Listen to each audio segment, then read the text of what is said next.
ایک بچے کی پیدائش سے لے کر فوجی آمر بننے تک جنرل پرویز مشرف کی کہانی پاکستان کی تاریخ کا سب سے متنازع باب ہے۔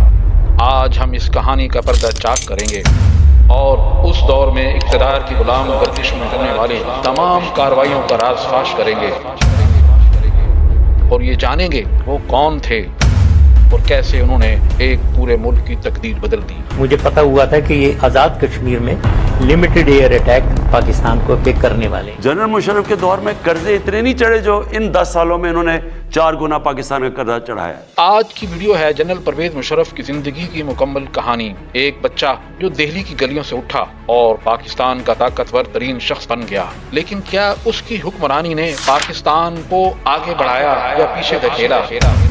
اس سوال کا جواب آپ اس ویڈیو کو دیکھنے کے بعد کمنٹس میں ضرور دیجیے گا۔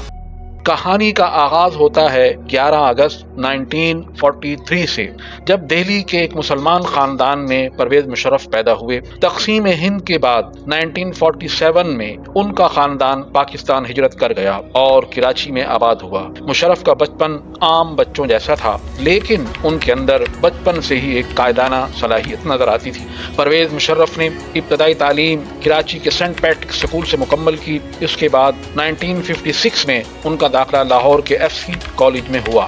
اسکول لائف میں ہی انہوں نے محبت کی کئی وارداتیں کی جن کا ذکر ان کی اپنی ذاتی خودنوش سوانح میں ملتا ہے۔ 1961 میں انہوں نے پاکستان ملٹری اکیڈمی کاکل میں داخلہ لیا اور 1964 میں فوج میں کمیشن حاصل کر لیا۔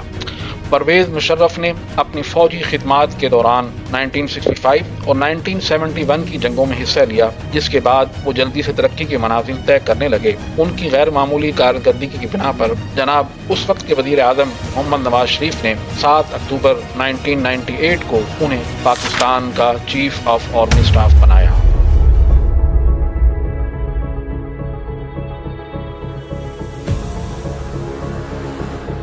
اس سے پہلے بے نظیر کے دور میں جب وہ آرمی چیف نہیں بنے تھے، وہ ڈائریکٹر جنرل ملٹری آپریشنز تھے۔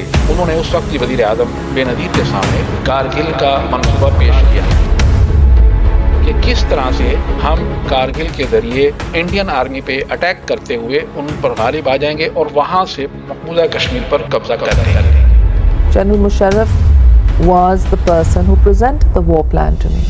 انہوں نے تمام منصوبہ اپنی جزئیات کے ساتھ وزیر اعظم محترمہ بے نظیر بھٹو کو پیش کیا، لیکن محترمہ بے نظیر بھٹو نے اس منصوبے پر عمل درآمد کرنے سے ان کو منع کر دیا کیونکہ وہ سمجھتی تھیں کہ ہماری خارجہ پالیسی کمزور ہے۔ جب انٹرنیشنل لیول پر یہ واقعہ سامنے آئے گا تو پاکستان کو بطور ایک چارہ ملک سمجھا جائے گا جس نے جنگ میں پہل کی، اور دونوں ممالک پاکستان اور انڈیا ایٹمی طاقتیں ہیں اور ایٹمی جنگ چھڑنے کا خطرہ بھی موجود ہے۔ تو اس لیے انہوں نے اپنے تئیں یہ فیصلہ کیا کہ یہ ایڈونچر نہیں ہونا چاہیے۔ اس کے بعد جب نواز شریف کا دور آیا تو نواز شریف نے انڈیا کی حکومت سے تعلقات بہتر کرنے کی شروعات ڈالی۔ اس وقت کے اٹل بہاری واجپئی وزیر اعظم بھارت، انہوں نے 20 فروری 1999 کو لاہور کا دورہ کیا۔ یہ دورہ بھارت اور پاکستان کے درمیان تعلقات بنانے کے لیے ایک اہم قدم تھا۔ اس دورے کے دوران لاہور اعلامیہ پر دستخط کیے گئے، جس کا مقصد دونوں ممالک کے درمیان امن اور سلامتی قائم کرنا تھا۔ دونوں ملکوں کے درمیان لاہور سے دہلی بس سروس کا معاہدہ کیا گیا کہ لاہور سے دہلی دونوں ممالک کے عوام کو بس سروس کی سہولت دی جائے گی۔ اور نیکسٹ وزٹ انہوں نے ثقافتی طور پر جناب دلیپ کمار، امیتابھ بچن اور مشہور جو ان کے ثقافتی پرسنالٹیز ہیں ان کو پاکستان کا دورہ کرنا تھا۔ اس دوران جناب پرویز مشرف صاحب نے مئی 99 میں کارگل جنگ چھیڑ دی۔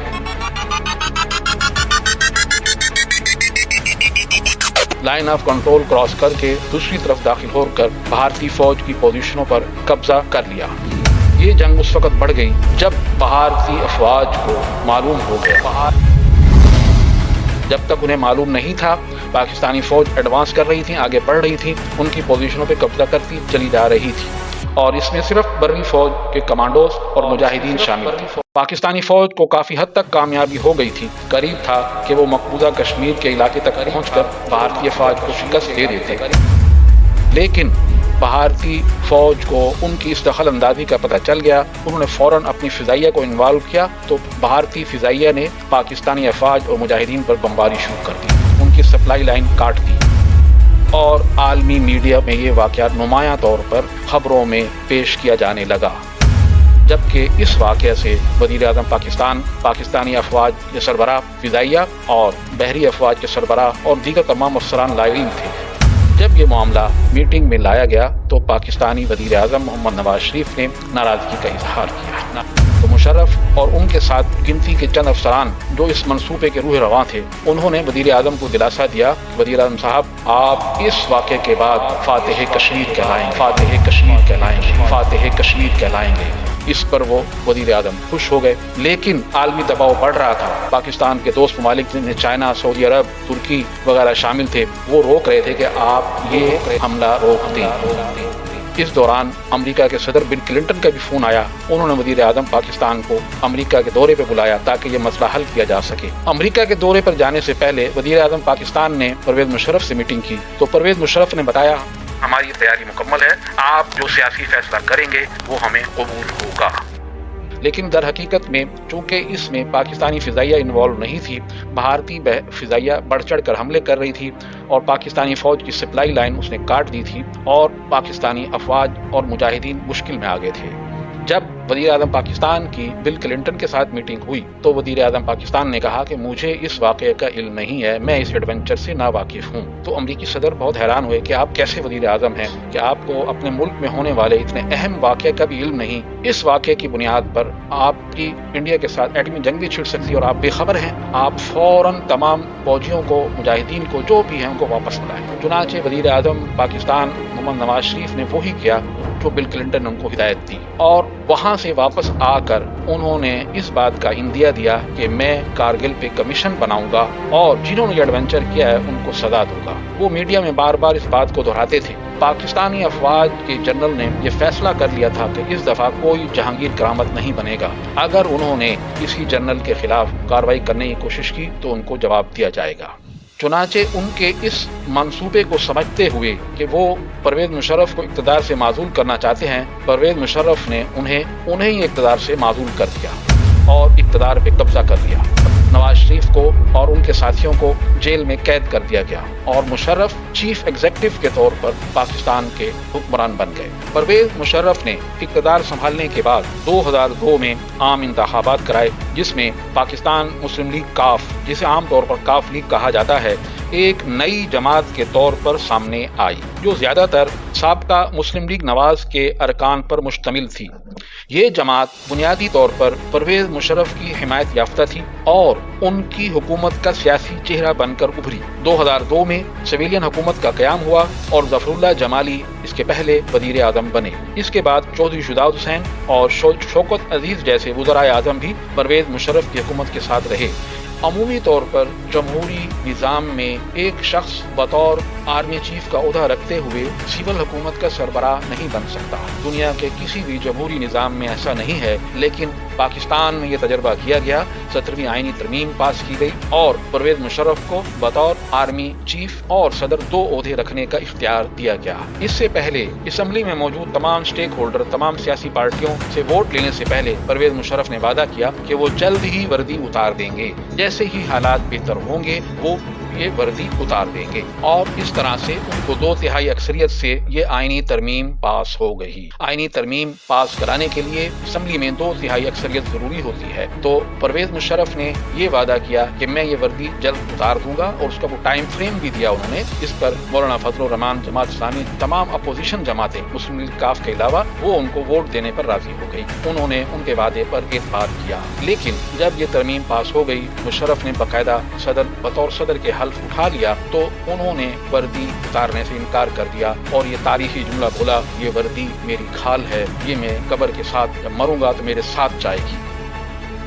اس کے بعد ان کے دور میں جو اہم واقعہ ہوا وہ 9/11 کا واقعہ जो अमेरिका में हुआ और उसके रद्द-ए-अमल के तौर पे जॉर्ज डब्ल्यू बुश ने अफगानिस्तान पे हमला किया। इस पर हम थोड़ा रोशनी डालते हैं। 11 सितंबर 2001 के दहशतगर्दाना हमलों के बाद अमेरिका और पाकिस्तान के ताल्लुकात में एक नई अहम मोड़ आया। इस दिन अमेरिका के सदर जॉर्ज बुश ने पाकिस्तान के सदर परवेज मुशर्रफ को फोन किया और उनसे दहशतगर्दी के खिलाफ जंग में अमेरिका का साथ देने की दरखास्त की। सदर बुश ने जनरल परवेज मुशर्रफ से कहा कि आप फैसला करें कि आप इन दहशतगर्दों के साथ हैं या हमारे साथ हैं, और क्या आप अपने मुल्क में मौजूद इंतहा पसंद ग्रुपों के खिलाफ सख्त कार्रवाई करेंगे या नहीं करेंगे, और खास तौर पर पाकिस्तान से तालिबान हुकूमत की हिमायत खत्म करने और जरूरत पड़ी तो अमरीकी फौज को अपने इलाके में कार्रवाइयां करने की इजाजत देने की भी दरखास्त की। पाकिस्तान के लिए ये एक मुश्किल फैसला था, क्योंकि एक तरफ अमरीका एक अहम इत्तेहादी था और दूसरी तरफ पाकिस्तान में अवामी रद्द-ए-अमल का खदशा था। पाकिस्तान ने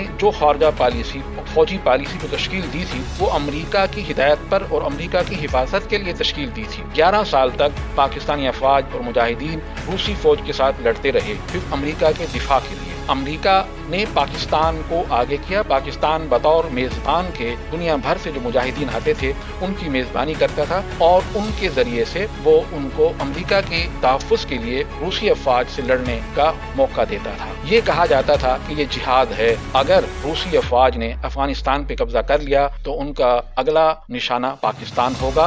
वो इस तरह की बातें करके उन्होंने ये जिहाद जारी किया। उस वक्त की एस्टेब्लिशमेंट जिसके रूह रवां जनरल हमीद कुल थे, वो अमूमन मीडिया पे आकर ये कहते थे कि हमने 700 साल बाद जिहाद जारी कर दिया, 700 साल से आज तक जिहाद नहीं हुआ। और जो मजहबी जमातें जो जिहाद में इन्वॉल्व थी उनके लीडर ये अवाम को बताते थे कि जनाब कुरान पाक में 7 सिपारे हैं, अगर जिहाद की आयतों को इकट्ठा किया जाए वो 7 पारे बनते हैं। तो इस तरह की जज्बाती बातें करके उन्होंने जिहाद का एक डोर डाला और दुनिया के 20 या 25 ममालिक से मुसलमान नौजवान यहाँ आने लगे और वो रूस के खिलाफ जिहाद करने लगे। दर हकीकत में ये अमेरिका का दिफा था। पाकिस्तान इसका मेजबान था और उनको मेहमानों को मेजबानी फराहम कर रहा था। जॉर्ज डब्ल्यू बुश के इस फोन के बाद परवेज मुशर्रफ ने अपनी इस पॉलिसी को एकदम 360 डिग्री पे चेंज कर दिया और उन मुजाहिदीन को जिनको वो बतौर मेहमान एंटरटेन कर रहे थे उनको गिरफ्तार करना शुरू कर दिया, उन पे जुल्म सितम तोड़ना शुरू कर दिया और गिरफ्तार करके उनको अमेरिका के हवाले करना शुरू कर दिया। इसी दौरान डॉक्टर आफिया को भी गिरफ्तार करके बतौर एक दहशतगर्द के अमेरिका को पेश किया गया। अफगानिस्तान के सफीर मुल्ला ज़ईफ को भी एक जंगी मुजरिम के तौर पर गिरफ्तार करके अमेरिका को पेश किया गया। ऐसा जमाना जाहिलियत में भी नहीं हुआ कि किसी सफीर को गिरफ्तार करके तीसरे मुल्क को दिया गया हो, हत्ता कि चंगेज खान जैसा वहशी हुक्मरान भी सफीरों की जान का अमान देता था, वो किसी सफीर को कत्ल या गिरफ्तार नहीं करता था। ये एक नई बात सामने आई। मुल्ला ज़ईफ अमेरिका की कैद में कुछ सा रहने के बाद रिहा हुए तो उन्होंने पाकिस्तान के इस रवैये पर 2 या 3 किताबें लिखी। अपना पूरा गिरफ्तारी से लेकर कैद में जो उनके साथ सलूक हुआ उस पर उन्होंने 2-3 किताबें लिखी। उनका मुख्तलिफ किताबों में मुख्तलिफ ज़बानों में तर्जुमा हुआ।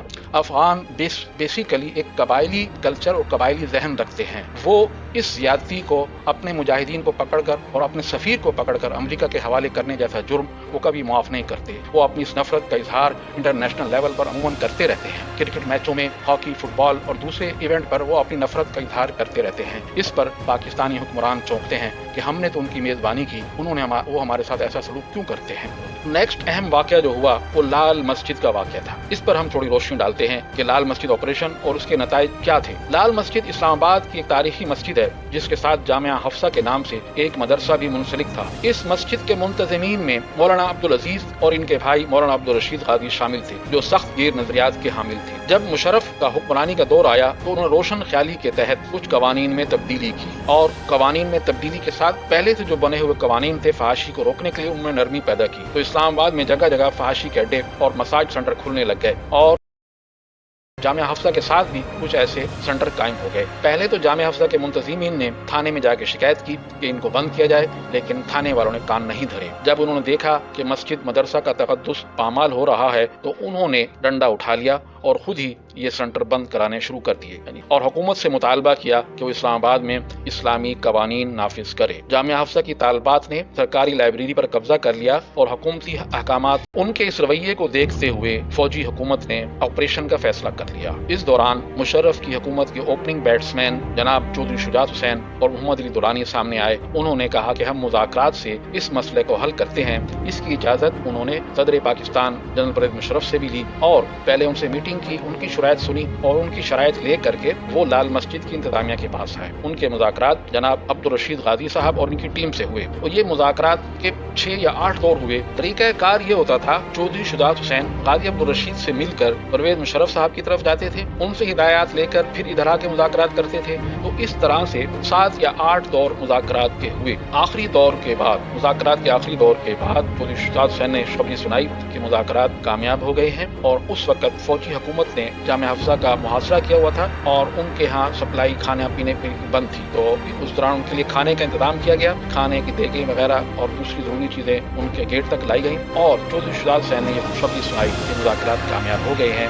वो उसमें ये तय हुआ गाजी अब्दुल रशीद इस्लामाबाद छोड़ देंगे, उनको गवर्नमेंट वापसी का रास्ता देगी, वो गाँव में जाके गुमनामी की जिंदगी गुजारेंगे और जामिया हफ्सा से तमाम मिलिटेंट को बाहर निकाला जाएगा और आज के बाद कोई मुजाहिद या मिलिटेंट असला बरदार आदमी इस इदारे में नहीं आएगा, ना ही उनको लाल मस्जिद की इंतजामिया उनको पनाह देगी। ये शराइत तय हो चुकी थी। लाल मस्जिद के जो खतीब थे मौलाना अब्दुल अजीज, वो पहले से ही गिरफ्तार थे और ये तमाम शराइत जनाब परवेज़ मुशर्रफ की हिदायत पर उनको पेश की गई, वो इस पर मुत्तफिक हो गए। जब वो ये खुशखबरी लेके परवेज़ मुशर्रफ के पास पहुंचे तो उनका जहन बदल चुका था, क्योंकि जो सेकुलर मीडिया पर्सन थे वो बहुत इश्तियाल अंगेजी पैदा कर रहे थे। वो कह रहे थे भाई पाकिस्तान बतौर एक एटमी मुमलिकत के अपने मुल्क में चंद दहशत गर्दों से नहीं निमट सकता, क्या इनके खिलाफ फौरी कार्रवाई करनी चाहिए।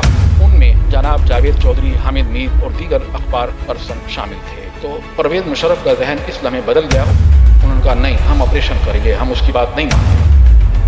चुनाचे उन्होंने ऑपरेशन शुरू कर दिया और इस दौरान में जिन बच्चों के वालिदैन जिंदा थे वो अपनी बच्चियों को घर ले गए और इस इदारे में बहुत सी यतीम बेसहारा लड़कियां भी थीं जिनके वालिदैन नहीं थे। बिलखसूस 2005 के ज़ल्ज़ले के बाद, सवात में ज़ल्ज़ले के बाद बहुत से बच्चों के वालिदैन फौत हो गए थे। उनको यहाँ दाखिल कराया गया था, उनको यहाँ तालीम, खुराक और फ़नी तालीम दी जाती थी ताकि वो कारआमद शहरी बने। जब ये ऑपरेशन हुआ तो जिनके वालिदैन जिंदा थे वो तो अपने बच्चों को ले गए और जो बच्चियाँ वहाँ मौजूद थीं जिनका कोई वालिद वारिस नहीं था वो वहाँ फंस गई। उनको बाद में गिरफ्तार कर दिया गया। उनके बारे में मालूमात गैर वाज़ेह हैं कि वो तालबात कहाँ। लाल मस्जिद ऑपरेशन एक ऐसा वाक़या था जिसने पाकिस्तान की अंदरूनी सियासत, सिक्योरिटी और मजहबी हलकों में गहरे असरात मुरतब किए।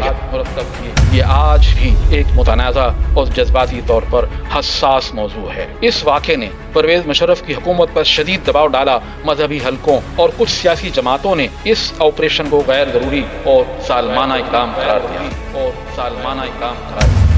एक तरफ मजहबी तबका इस वाक़े को हुकूमती जबर का मजहर समझता था और दूसरी तरफ सेकुलर और लिबरल हल्के इसे शिद्दत अनासिर के खिलाफ जरूरी कदम तस्वुर करते थे। गोया इस वाक़े ने पाकिस्तानी मुआशरे में गहरी तकसीम पैदा। इसके बाद अगला अहम वाक़या है अकबर बुख्ती की शहादत। नवाब अकबर बुख्ती बलूचिस्तान के एक अहम सरदार और कौम परस्त रहनुमा थे जिन्होंने सूबे के वसाइल पर बलूचिस्तान के हक के लिए मुसलसल जद्दोजहद। इनका खानदान बलूचिस्तान के गैस के ज़खायर पर अपना हक समझता था, जबकि वफाकी हुकूमत गैस और दीगर वसाइल के इस्तेमाल को अपने कंट्रोल में रखना चाहती थी। बलूचिस्तान के जितने भी सरदार थे वो वफाकी और मरकजी हुकूमत से नाला थे। अकबर बुख्ती वाहिद सरदार थे जो विफाक परस्त थे। वो बलूचिस्तान में बतौर वज़ीर आला और गवर्नर भी रहे और वो विफाक की तमाम अहम अमूर में विफाक की वो हिमायत करते थे। लेकिन रफ्ता रफ्ता वो भी हुकूमत से नाला और उन्होंने भी कौम परस्ती की तहरीक चलाना शुरू कर। 2006 के अवाइल में बलूचिस्तान के इलाके सुई, जहां गैस की बड़ी तनसीबात वाक़े हैं, काम करने वाली एक डॉक्टर शाजिया खालिद के साथ एक जिनसी ज़्यादती का वाक़या पेश आया। इस वाक़े ने बलूचिस्तान में शदीद गम और गुस्सा पैदा किया। खास तौर पर इस वाक़े में मुबैना तौर पर एक फौजी अफसर को मुलव्विस समझा गया और हुकूमत ने इस केस को दबाने की कोशिश की। डॉक्टर शाजिया खालिद का मामला बलूचिस्तान की महरूमियों और रियासती जबर की एक अलामत बन गया।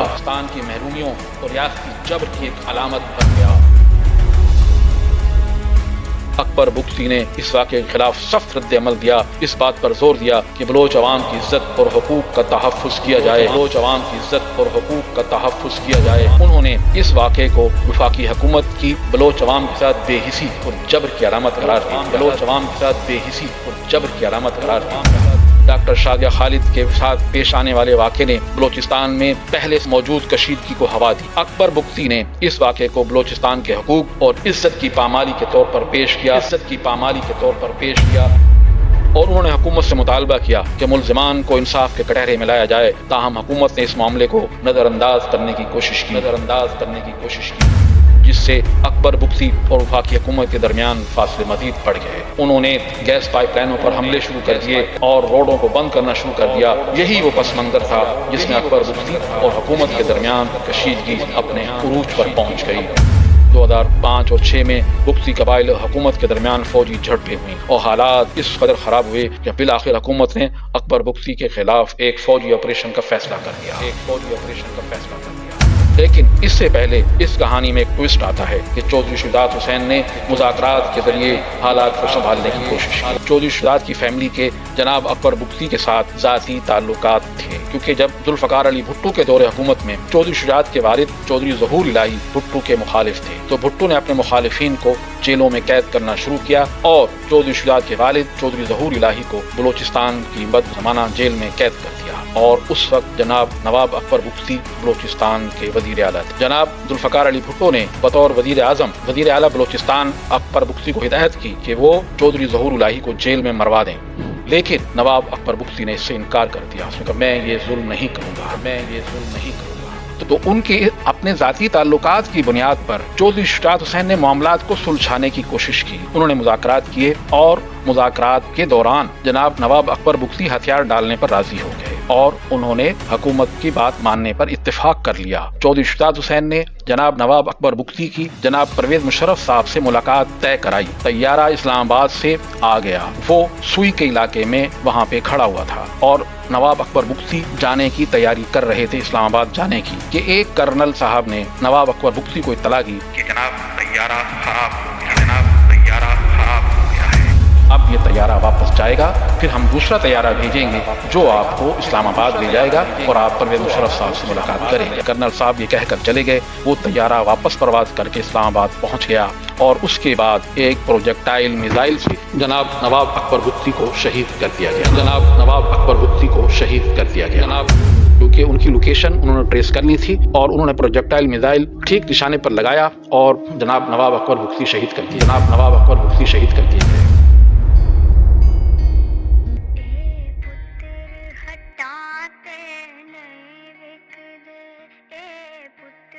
सितम बालाए सितम ये हुआ कि उस वक्त की हुकूमत ने जनाब नवाब अकबर बुख्ती की लाश उनके वरसा के हवाले नहीं की और जिले इंतजामिया के जरिए डिप्टी कमिश्नर के जरिए उसकी तदफीन का इंतजाम उन्होंने खुद कराया और उनका चेहरा भी नहीं दिखाया गया।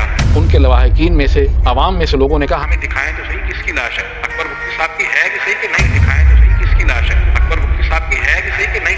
तो उस पर डिप्टी कमिश्नर ने जनाब अकबर बुख्ती साहब की पर्सनल चीजें चश्मा, घड़ी, तस्वीर वो लहराई। देखिए ये उन्हीं की चीजें हैं, वो शहादत पा गए हैं। अकबर बुख्ती की मौत ने वफाकी हुकूमत और बलोचिस्तान के दरमियान ताल्लुकात को शदीद नुकसान पहुंचाया। बलोचिस्तान में ये तसव्वुर पुख्ता हुआ कि वफाकी हुकूमत बलोच अवाम के हकूक को दबाने के लिए फौजी ताकत का इस्तेमाल कर रही है। सूबे में विफाक के खिलाफ एहसास महरूमी मजीद इजाफा हुआ। बलोच कौम परस्त तहरीकों में तेजी आ गई और बलोच कौम परस्त जमातों ने इस वाक़े को वफाकी हुकूमत के खिलाफ इस्तेमाल किया और बलोचिस्तान के वसाइल पर इख्तियार, खुद मुख्तारी और हुकूक के लिए आवाज बुलंद। अकबर बुख्ती की हलाकत ने पाकिस्तान की दाखिली सियासत में एक नई बहस छेड़ दी कि किस तरह हुकूमत को कौम परस्त तहरीकों और सूबाई हकूक के मसाइल से निपटना चाहिए। बहुत सी सियासी जमातों और इंसानी हकूक की तंजीमों ने इस ऑपरेशन की मजम्मत की। ये मसला पाकिस्तानी मीडिया और अवामी हलकों में एक अहम मौजू बन गया।